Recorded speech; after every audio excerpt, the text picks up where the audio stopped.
conta, né, de uma operação gigantesca dessa, né, que já chegou ao auge aí de eu ter quase 20 policiais. Falaram em 400 policiais envolvidos nessa... Não é verdade, não. No dia da execução, sim, é que teve um número maior de policiais. Então, às vezes, estão se considerando que no dia da execução, o fornecimento de 200 policiais estariam, praticamente fariam parte de todo esse trabalho ao longo de 4 anos. Não é verdade.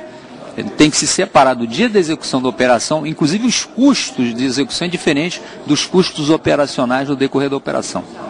Perfeito. Bom, teremos mais informações daqui a pouquinho no Roda Viva com o Protógenes Queiroz. Muito obrigada, Protógenes, aí, pelos seus esclarecimentos. A gente volta a falar contigo ao longo do programa, que nós estamos recebendo perguntas dos internautas. E até o final do programa a gente volta a falar com você. Tá bom? Muito obrigada. A gente está aqui na transmissão participativa do Roda Viva, o Renato Lombardi, que é comentarista do Jornal da Cultura. Renato, eu queria que você nos ajudasse a entender algumas coisas, muitas perguntas sem respostas aí nessa questão da Operação Satyagraha, envolvendo Daniel Dantas, e que isso, na verdade, tem outros antecedentes, que lá atrás... primeiro, 4 anos de investigação, dia 8 de julho, é deflagrada a operação... Dantas é preso junto com Najinarra, Zupita. 8 dias depois, Protógenes é afastado do caso. Daí descobre-se que agentes da ABIN estavam envolvidos nisso. E daí a própria Polícia Federal começa a investigar a investigação. Existe aí uma confusão de funções das instituições que eu queria que você nos ajudasse um pouquinho a entender. Isso, o que acontece é assim. A investigação começou sendo feita pela Polícia Federal. Quem investiga é a Polícia Federal. Os mandados de prisão e os mandados de busca e apreensão de documentos são expedidos pela Justiça Federal com o pedido da Polícia Federal. Quando o juiz assina o pedido de prisão, quem pede é o delegado. No caso, o Protógenes pediu a prisão daquelas pessoas todas que foram presas. Só que, no decorrer da investigação, se apurou que não foi a Polícia Federal em si, no corpo todo, que investigou isso, e sim o pessoal da ABIN. E por quê? A investigação começou quando o diretor da Polícia Federal, era o Paulo Lacerda, que foi para a ABIN. Paulo Lacerda é um delegado da Polícia Federal, aposentado, que fez carreira na Polícia Federal muito longa, virou superintendente, virou diretor-geral, na época do Fernando Henrique. E depois o que aconteceu? Ele aposentou-se, e mesmo aposentado ele continuou no cargo. E aí ele foi tirado, no segundo mandato do presidente Lula, e aí foi embora para a ABIN. Aí o que se entende de tudo isso... O que é a ABIN? Para que serve a ABIN? Ela seria o que era o SNI antigamente, Serviço Nacional de Informações, a Agência Brasileira de Informações. A ABIN, ela pega todas as informações, ou sigilosas, ou o que vai acontecer, ela se antecipa e comunica à Presidência da República. É um setor de inteligência da Presidência da República. E eles cometeram algum tipo de irregularidade? A APF, Simplesmente a ABIN, ela fez uma investigação paralela. Ela não estava autorizada a investigar. E por que se descobriu isso? Porque uma das pessoas envolvidas na história, que estaria tentando comprar as informações do inquérito da Satyagraha, que chama-se Humberto Brás, ele foi seguido no Rio de Janeiro. E aí ele achou que ia ser sequestrado, achou que era um sequestro. E aí avisou o delegado, um advogado, o Luiz Eduardo Greenhalgh, que foi deputado, que é ligado à cúpula do PT e ligado à Presidência da República, e anotou a placa, dizendo, olha, eu fui seguido, eu não sei o que é, e foram perguntar o que era, e se descobriu que era da ABIN. A ABIN é que estava fazendo toda essa investigação, que não, em tese, ela não é válida. Por isso que existe essa discussão. E quando foi o diretor da ABIN, Paulo Lacerda, foi a CPI do Grampo falar, diz, não, primeiro desconhecia, depois disse que eram 5 pessoas, e hoje são 80 pessoas que trabalharam nessa operação. Então, tudo isso, existe uma briga, entre aspas, jurídica, para se dizer o quê? No fundo, para tentar, um lado, desmoralizar a investigação, o outro lado, tentar provar que tudo que foi feito, em parte, foi feito de maneira irregular e ilegal. Essa é a história.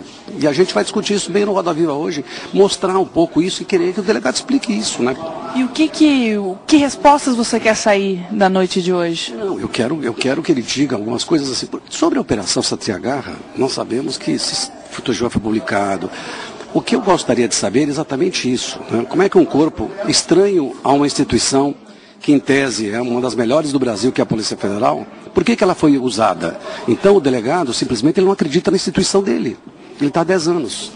E saber o quê? Saber se existem provas realmente para levar o Daniel Dantas para a cadeia. Porque até agora nada. Diz o ministro que esteve aqui na semana passada, que quando o inquérito tem boas provas, as pessoas não são liberadas. Então dá a impressão de que o inquérito que foi mandado com pedido de prisão preventiva, primeiro temporário, depois preventiva, as provas não são suficientes para manter alguém na cadeia.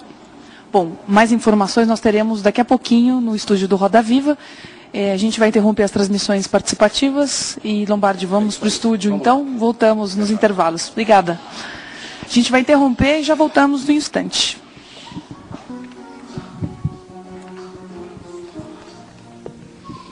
Olá, liguem o áudio dos bastidores que nós vamos agora ao centro fazer algumas perguntas ao delegado.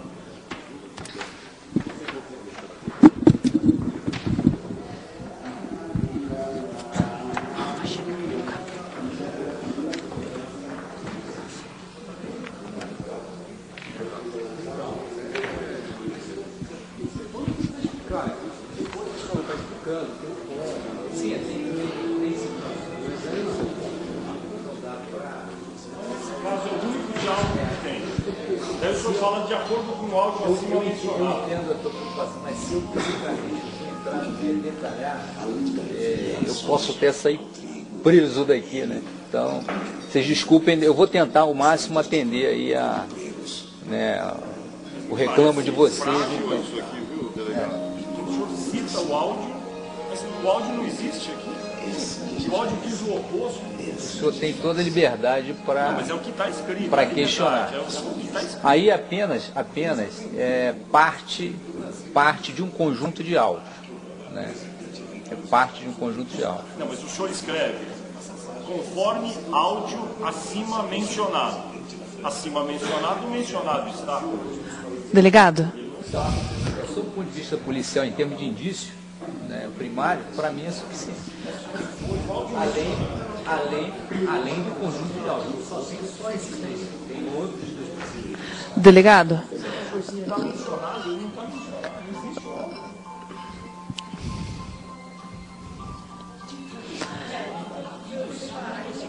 Delegado, nós estamos ao vivo pela internet. Os internautas têm mandado algumas questões. Uma delas se refere justamente a essa questão de jornalistas que se existe uma lista de fato, resultado das investigações, de jornalistas que acobertaram Daniel Dantas.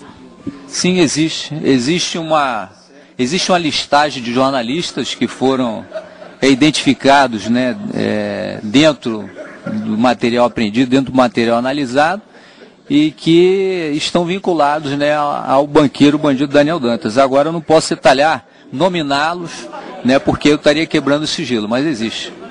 E essa lista vai ser divulgada em algum momento? Eu espero que o Brasil algum dia conheça a lista, né, desses jornalistas aí que estão financiados, né, pelo banqueiro para manipular, né, as informações, prejudicando todo leitor, né, com informações caluniosas, injuriosas e até mesmo fabricando escândalos que não existem. E uma outra questão, os áudios mencionados nesse relatório preliminar, eles vão ser todos anexados no relatório final? Eles existem mesmo? Sim. Eles já foram anexados, né, todos os áudios já estão dirigidos à Justiça. Evidentemente que houve aí uma transcrição, um filtro desses áudios, mas todo o conjunto de áudios está sob exame do Judiciário e do Ministério Público Federal já. E existe alguma possibilidade do senhor voltar ao comando da Operação Satyagraha? Se assim me for determinado pelos meus superiores, eu voltarei, né, com toda a força e toda a intenção. Vou voltar que o programa vai começar.